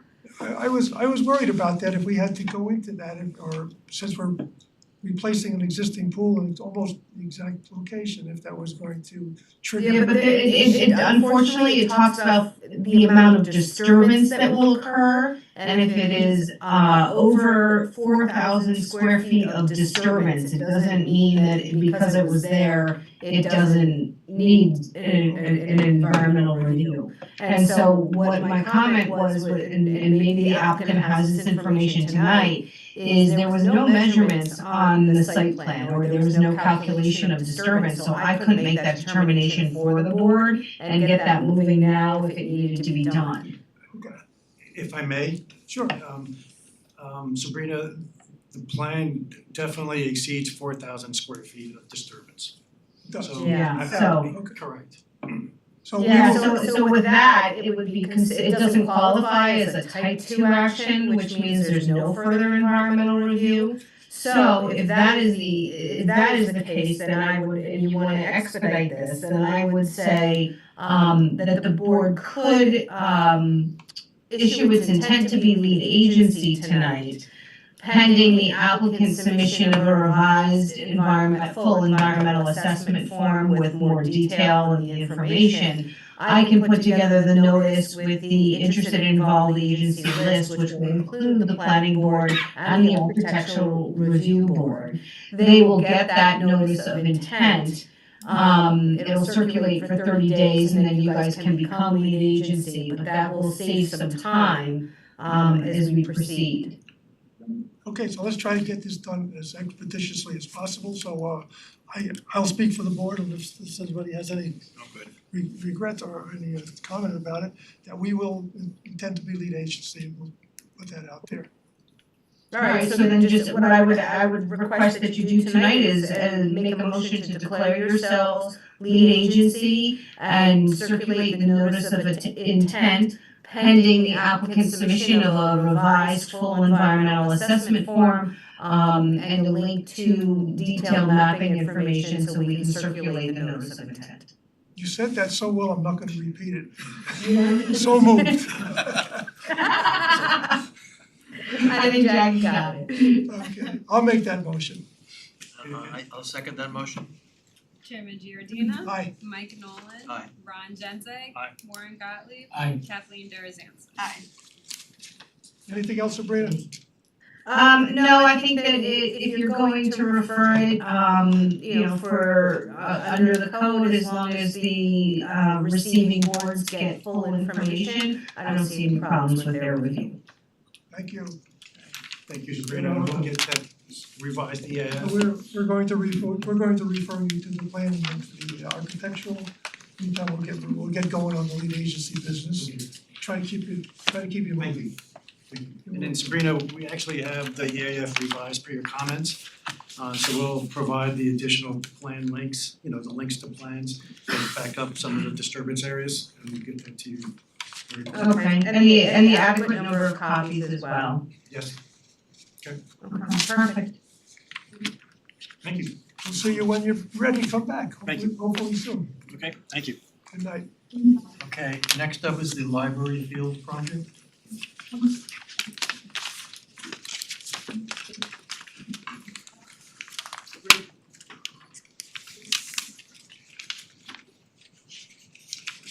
Good evening, Mr. Chairman, members of the board. My name is Keith Potensky. I'm the attorney for the applicant, which is the New York Metropolitan Reference and Research Library Agency. The applicant is a contract vendee with respect to the property, and tonight I have here with me the executive director, Nate Hill, as well as the project architect, Peter Gregory. Tonight, we're looking to introduce the board to the application, since it's the first time that you're seeing this. Ask that you declare your intent to act as lead agency under SECRA and undergo a coordinated review with the planning board. If the board sees fit, schedule a site visit to see the property. The applicant wishes to construct an approximately 2,500 square foot library on the property with an accessory garage and associated gravel parking area. This is an oversized, approximately 27-acre property in the 2A zoning district, and the applicant proposes to leave approximately 95% of the property in its natural state. With that said, I'd like to introduce Nate Hill, the executive director, to talk a little bit about who his organization is and what the library field project seeks to do. Nate? Thanks, Keith. And thanks for having me. Hi there, I'm Nate Hill. I am the executive director of the Metropolitan New York Library Council. Also known as Metro for short, it's easier to say. It's one of New York State's 9 regional library councils chartered by the New York State Board of Regents and established in education law in 1966. We serve the boroughs of New York City as well as Westchester County, though many of our services have impact far beyond our local service area. Our mission is to create a sustainable culture of creativity, collaboration, and open exchange for libraries, archives, museums, and cultural institutions in the metropolitan New York region and around the world. We achieve this through resource sharing and collaborations across our network that allow libraries to experiment, innovate, and develop new service models to better serve their patrons and users. The Library Field is a new project that Metro is developing in collaboration with the Westchester Library System and the Ossining Public Library. During the COVID-19 pandemic, Metro took part in a nationwide initiative studying the implications of moving library programs and services outside of buildings. Cultural institutions all over the country refocused their efforts on safe outdoor programming through environmental education, story walks, community gardening, nature connectedness work, citizen science projects, and more. Based on what we learned during that difficult time, Metro plans to open a permanent outdoor facility that will serve our region and become a prototype for a new service model for libraries, their partners, and their communities. With activities situated somewhere between those of a park, a preserve, a museum, and a library, the library field will be a shared environment that will deepen the community's understanding of the natural world in the way that we study it, find inspiration in it, and are responsible for its preservation. 249 Croton Dam Road is an ideal undeveloped outdoor location that our network of libraries, archives, museums, and other organizations can use as a shared programming space. Our application includes plans to build a 2-bay maintenance garage and a 2,500 square foot library building, with special attention and respect paid to the impact on the environment and the history of the site. This library will accommodate our staff and offer a specially themed circulating library book selection, exhibition space, an indoor gathering space, and a programming area. We will integrate the library into Westchester Library System's online library catalog in cooperation with the Ossining Public Library and offer access to tools and other non-traditional library materials as well. Our intention is to develop the site at 249 Croton Dam Road as minimally as possible. At no point in time, in any phase of development, do we wish to have more than 35 visitors present at the site, roughly the equivalent of 1 visitor per acre of the total site size. The library field site will be open from dawn to dusk, and we plan to open the library building with 1 to 3 staff members during traditional business hours, 3 to 5 days a week, while remaining closed during holidays. At most, we might expect 1 to 2 scheduled programs per day when we are open. We anticipate activity will be busier during the warm seasons. While many libraries measure success through attendance and the number of books circulated, the library field is intentionally designed as an experiential library rather than a transactional library. One analogy might be the manner in which a national park limits the number of backcountry permits that they offer at any given time in order to manage the experience for all of the participants. So thank you for the opportunity to present this proposal to all of you. I believe we're developing an important new community service for the town of Newcastle and our entire region. While many things about the library field are unique, it is not without precedent. We draw inspirations from projects like the Library Farm up in Cicero, New York, the Nature Library that is currently under construction in the Denver, Colorado suburbs, and the Sustainability Library work in Aarhus, Denmark. All of these projects have demonstrated unique learning opportunities and positive community outcomes, and it is exciting to draw Newcastle into this innovative network of services. So, thank you. Thank you. Thank you, Nate. As I mentioned earlier, the project requires a special use permit from this board. We also need several approvals from the planning board, including a wetlands permit, steep slopes permit, and a tree removal permit.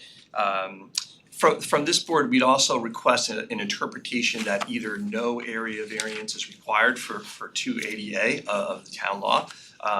Because as our project engineer will explain, our property does abut Croton Dam Road, or in the alternative, an area variance from 280A.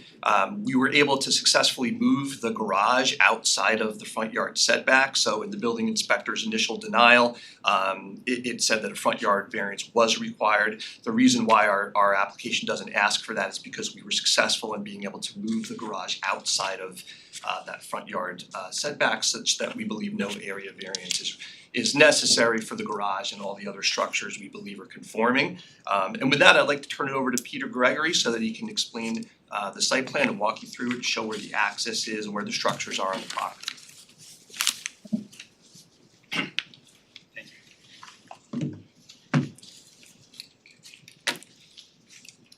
My name is Peter Gregory with DTS Provident Design Engineering. I'm the project engineer for this application. And we've prepared a colored rendering overlay on an aerial map outlining the 27-acre parcel that's being discussed. There's access and frontage to the property on Croton Dam Road, which is located at the bottom of the screen, and through which is a 50-foot right-of-way that extends from Croton Dam Road on our property up to 249 Croton Dam Road, which is the Castle property. For the most part, the property is undeveloped. with the exception of that driveway as well as a trail system that runs through the site that had been created, I guess, years ago as part of the overall estate.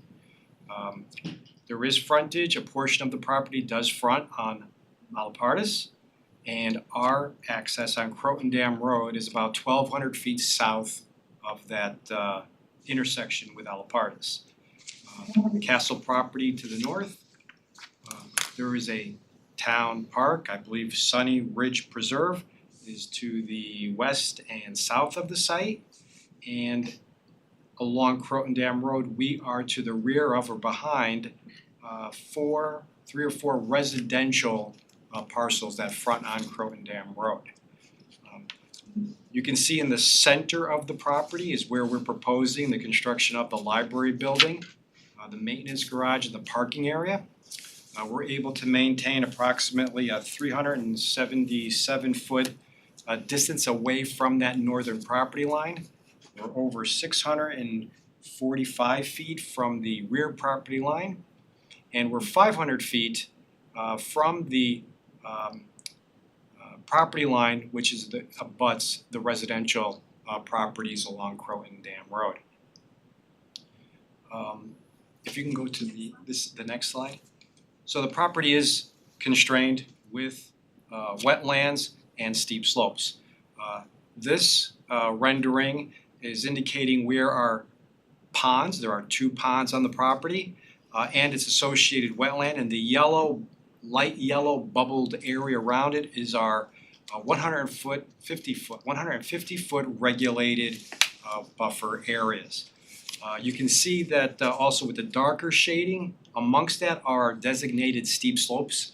The property is moderately to steeply sloped in certain areas. There's a lot of ledge rock that's exposed, but the library was very sensitive to the environmental constraints on the site, and in that portion we've selected to install the constructed parking area, the garage, and the library is an area for the most part that is located outside of that regulated area, as well as minimizing any impacts to the steep sloped areas that are up there.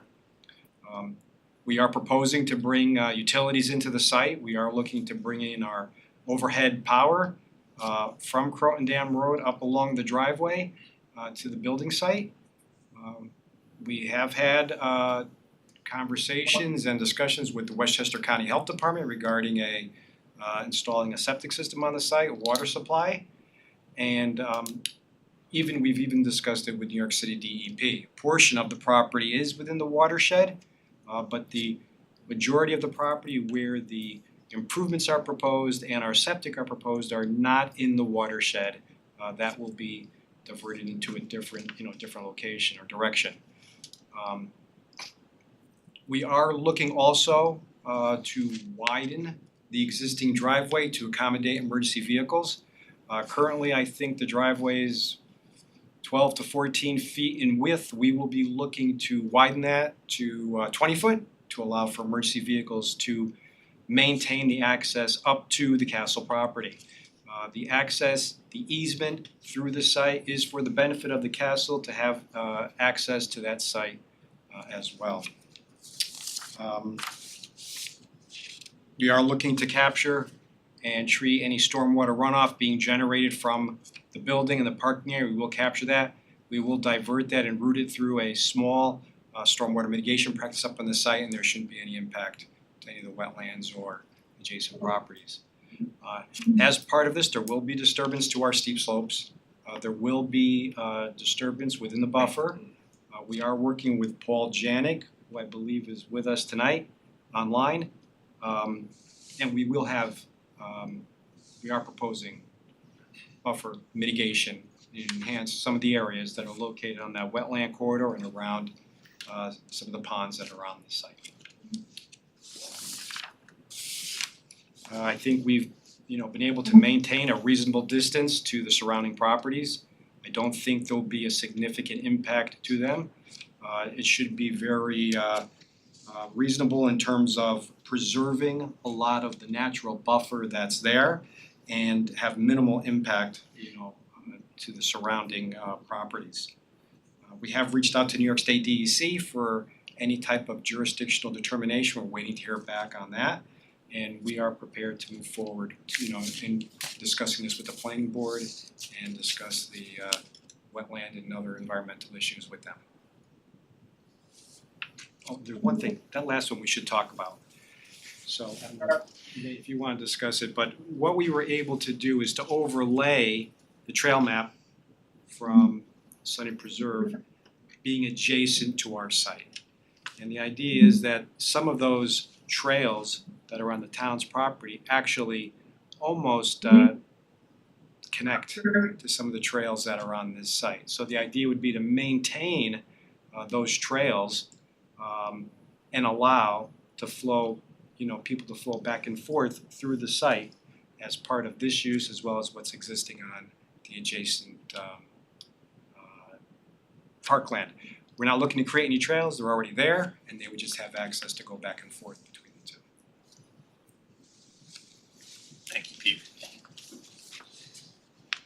Thank you. So as Pete pointed out, this is really an incredible opportunity for the town to allow this property to open to the public and connect up with the town's existing park on the adjacent property. So we're excited about the property and the project. As I mentioned in my memorandum in support, the applicant meets all the requirements for the special use permit. In the interest of time, I'm not going to go through each of them individually at this moment, but I would encourage all of you to read our memo in support before the next meeting. Suffice it to say that if you read the special permit criteria, what it's really seeking to do, I'm paraphrasing very roughly, is allow a use that's going to benefit the community without having a negative impact on the community. In this case, we've explained why the property is going to be available to the public so the neighbors can come use the trail system from dawn to dusk, walk their dogs, and then during business hours access the library building itself. And the reason why it's not going to have a negative impact on the neighbors is because we're using an existing driveway that's connecting up with the public road, and the improvements have been strategically located in the central portion of this 27-acre property such that it's separated from the neighbors by significant topography and distance and mature vegetation. So it's really an ideal use for this particular site. That said, we thank the board for its time and consideration. We're happy to try to respond to any questions or comments that you might have. We did receive a copy of the town planner's memo, which we're in the process of addressing, and of course we have to go to the planning board and address any comments that they have. So we thank you in advance for your time and consideration, and happy to answer any questions. You're going to the planning board after this. Correct. We're gonna refer you to the planning board. For the building itself, we should refer to the architectural board as well? Yes, sir.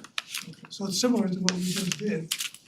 I think there's a pre-step that needs to occur, Mr. Chairman. I don't mean to interrupt, but in reviewing this application, there seems to be a lack of a subdivision map that separates this 27 acres from the original estate. It was done, I'm assuming, through a deed with a filing at Westchester County Clerk's Office, but there is not a file map that has been signed by the town of Newcastle. So I think that before the zoning board can entertain a request for a special use permit on the property, we need to make sure that the property is actually subdivided properly. Thank you. We're happy to address that. So there is a minor inconsistency between the lot that's shown on the deed as shown on our survey and the subdivision plat that was filed in 1969. It relates to a portion of the property that's really irrelevant to this application. It's the property, there's a thin part of the property that extends over to Alapartis, and there's a minor discrepancy there, which we're happy to clean up with the planning board as part of a re-subdivision. The planning board does have the right under the code to even waive that and not require that, but we are prepared to address that with the planning board. Yeah, that was gonna be my question about the plan. You need to get the planning board involved with this. Yes. They handle the subdivisions and make sure that everything is on track for that. Correct. Before you come back to us. Absolutely. So for tonight, Sabrina, we're gonna do the same thing we just did. We're gonna declare ourselves lead agency. I don't think you should. Why not? I think you should, I think that the applicant needs to demonstrate that this lot exists. And that it is done according to the mechanisms that the town requires before you declare your lead agency. So respectfully, we submitted a survey which demonstrates that the lot does exist. The applicant is a contract vendee, the seller's been paying taxes on this lot for many years. If the lot doesn't exist, then why is the seller paying taxes? Obviously, the lot does exist, it's just a minor discrepancy on one of the lot lines, which we're gonna clean up with the planning board, so. Let's get the discrepancy cleaned up. Yeah. And then we'll go on from there. I like to move it along. I don't like to see things just linger and Thank you, go we on and on and on. appreciate I like that. to move it along, but we gotta move it along correctly. Understood, and it's the planning board that has jurisdiction over the subdivision, so we can't get before the planning board to start the secret process without this board. We're told that this board's gonna be acting as the lead agency. Right. As I mentioned before, the applicant is the contract vendee under a contract that has a limited diligence period, after which time the applicant has to either close or cancel the contract. So time is of the essence here, we can't afford to lose another month, and I understand the boards don't meet in August. So it's really critical that we get that lead agency notice circulated. There's no downside to doing that, the board's not making any substantive determination, we're just starting the process and going to the planning board so that we can address that minor subdivision discrepancy. And again, it affects a portion of the property that's totally irrelevant to this application. And we could show you on the subdivision plat tonight, on the survey tonight, where that discrepancy is to satisfy any concerns that you might have. But suffice it to say, it's not relevant to the improvements that are being proposed or the use. Any input? Yeah, I have to agree with Sabrina, we can refer this back to the planning board for the limited purpose of finalizing the lot lines on the plat so that we can entertain the remaining portions of the application the next time around. What's the downside of declaring intent to act as lead agency and starting the secret process? There's a 30-day waiting period there, so basically by not doing that today, we're gonna lose a month on the front end and then we're gonna lose another month on the back end because this board's not gonna be able to take action. Let's at least declare intent and allow for objections. You're not making any substantive determination, there's no secret determination being made. All we're doing is starting the process. There's no downside to doing that.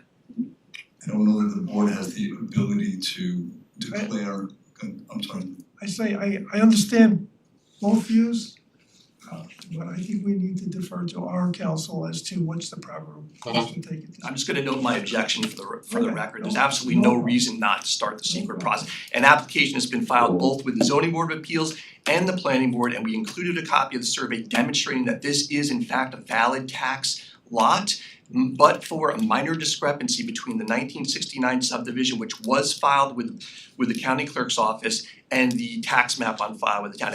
And the tax map on file with the town matches our deed. So the town's own tax department agrees with the legal description in our deed. So what we're really talking about is a paper discrepancy. And it's not a good enough reason in my mind to delay the process by an entire month, or what will end up being 2 months. It'll be a month on the front end and a month on the back end, which could really. Anyway, we can move this along quicker. What could we do here? And the only thing I could think of, and it would still involve moving this to the next meeting, is because we really didn't have a response that we could consider between Sabrina's memo and tonight in terms of the response to the objections to the subdivision map. So the only thing I could think of is that we could have communication between now and the next meeting sooner rather than later to determine if this is something that we can entertain without reference back to the planning board. Other than that, I can't think of anything. You know, another option is that this goes over to the planning board, and the planning board, when they're doing the subdivision, they also do all the environmental permits at the same time, right? You know, you would refer it to the planning board for the environmentals, the steep slopes and the wetland permits. The planning board could do a subdivision site plan, steep slope and wetland permit all in one process, and they can come back to you for the special use permit. And the planning board would act as lead agency, is that what you're suggesting? I would assume so, since they would be doing the, all of those permits. That would be fine. If we're gonna do that though, then I'd like this board to waive any objection to the planning board acting as lead agency tonight, so we don't lose a whole month with the planning board. Because the planning board meets on June 3rd. Okay, Well, the planning board will not be addressing this on June 3rd.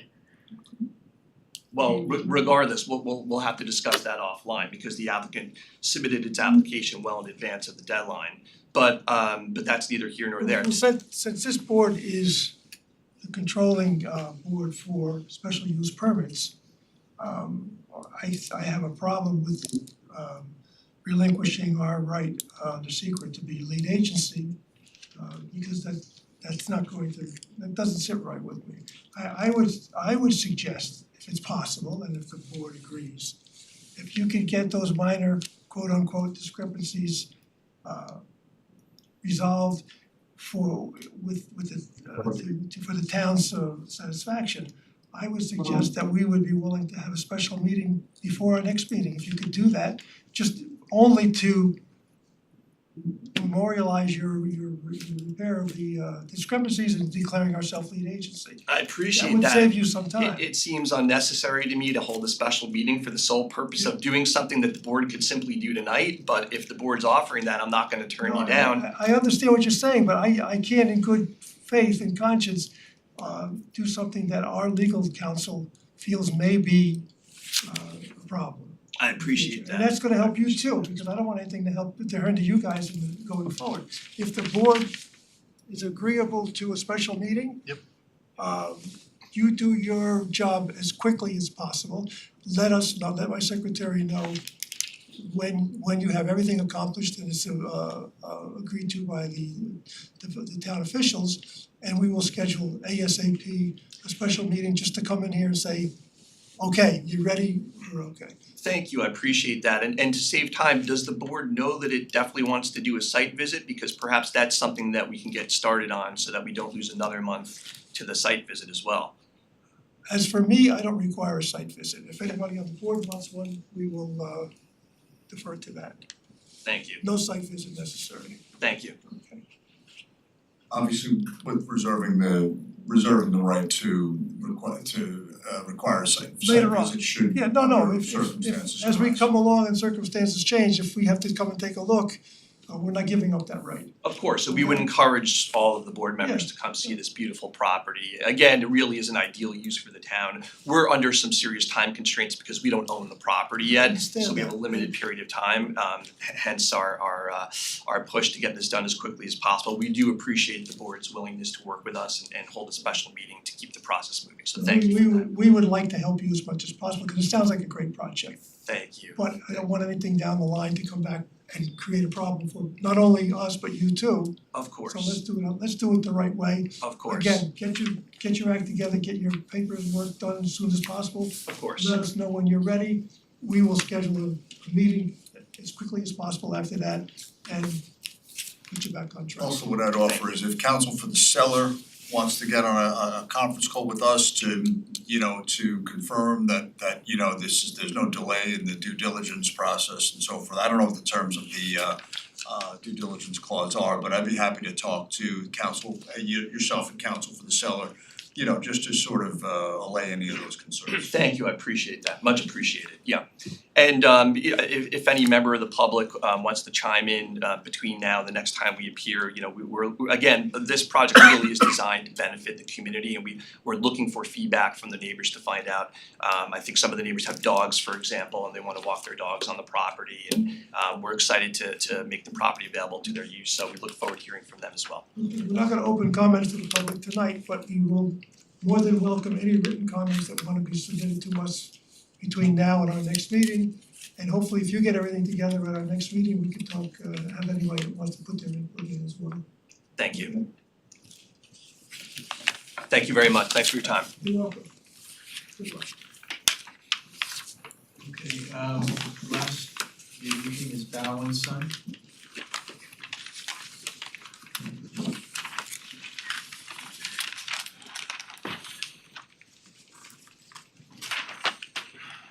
Good evening. For the record, I am recused from this case. Israel Anasawi, AWJ, we are the construction management for the owner of 56 Shingle. I think with me, cannot be here today. But I'm more than happy to answer any questions. We were in front of the board last year for 280 to get access to the property. We were granted that, and my understanding there was no condition on location of the house for the grant of the 288 access.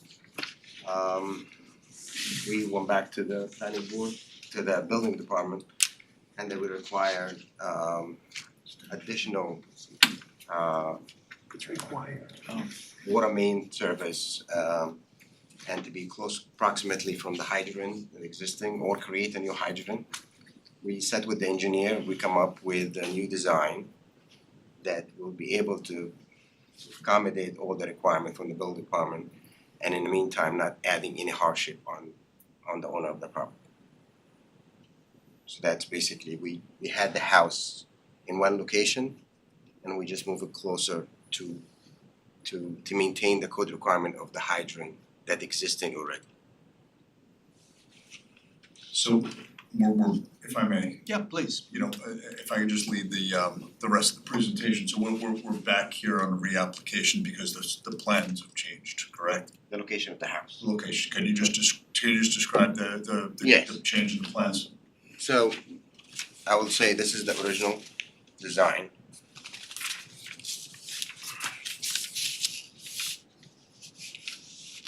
The original design was the house location as pretty much in that location. This is Shingle Road. Due to the code requirement that we got from the building department that we had to be within the 600 feet of existing hydrant. So it's either we create a new water main line, which is gonna get, cost $100,000 and create a hydrant closer to the house, which is that location. But we went back to the engineer trying to find a solution to minimize that additional cost.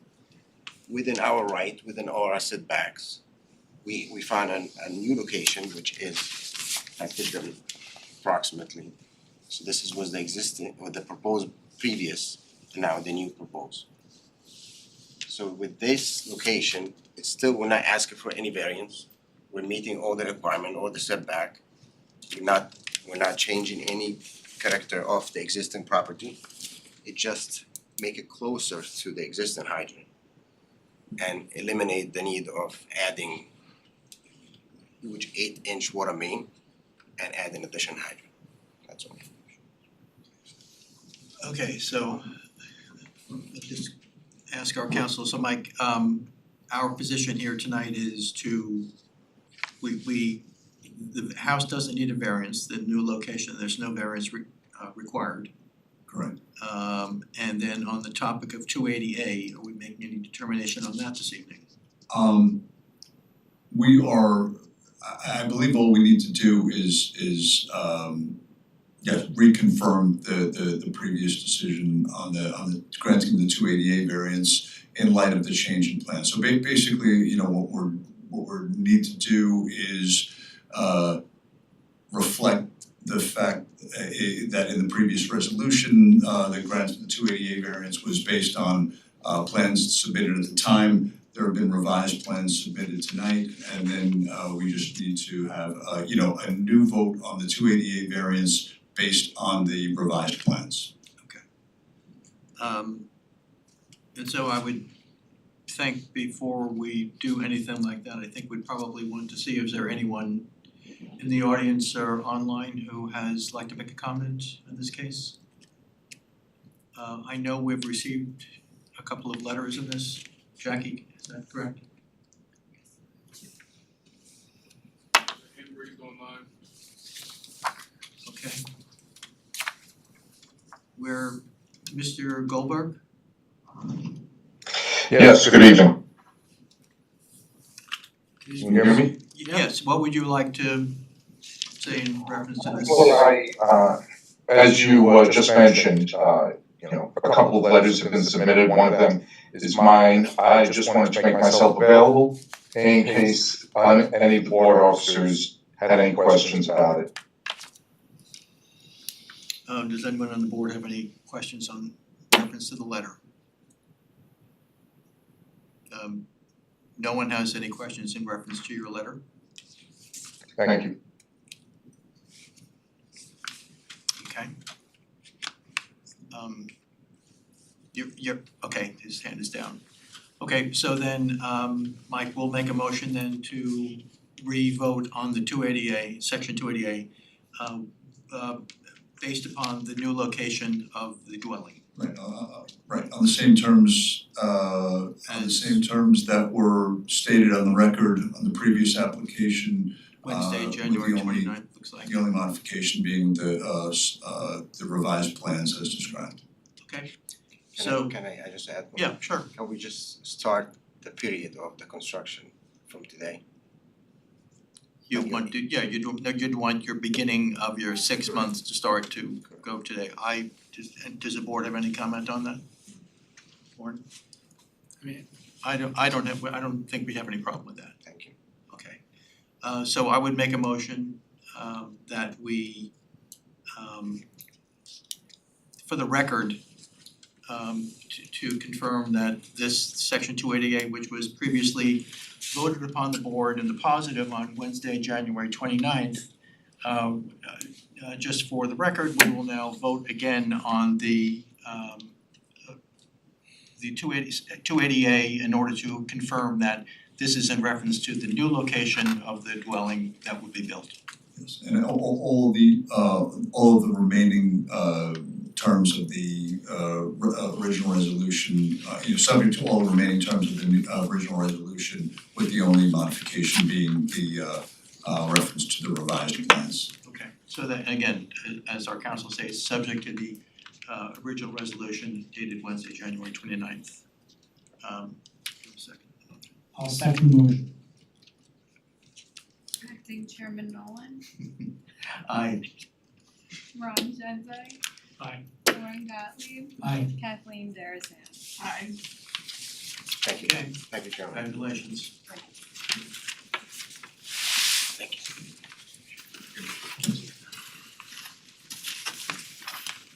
Thank you, Mike. You're welcome.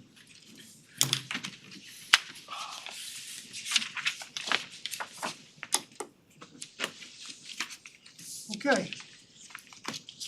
Another item of business is the approval of the April 30th, 2025 meeting minutes. I move that we approve the minutes. And I second the motion.